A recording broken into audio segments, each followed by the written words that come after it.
வெற்றி என்றால் உலகம் நம்மை பற்றி பேச வேண்டும் என்று பலர் நினைக்கிறார்கள். ஆனால் உண்மையான வெற்றி அமைதியாக முன்னேறுவதில்தான் இருக்கிறது.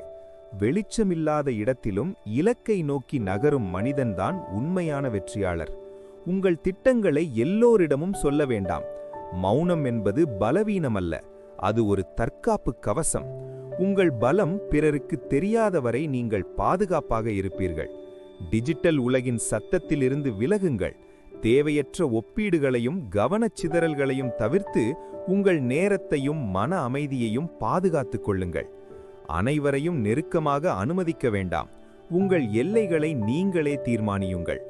குறைவாக பேசுங்கள், அதிகமாக செயல்படுங்கள். தனிமையை பயப்படாதீர்கள், அது உங்களை செதுக்கும் சக்தி. நினைவில் கொள்ளுங்கள், அமைதியே உங்கள் சக்தி, கட்டுப்பாடே உங்கள் சுதந்திரம். வெற்றி நிச்சயம் உங்கள் வசம்.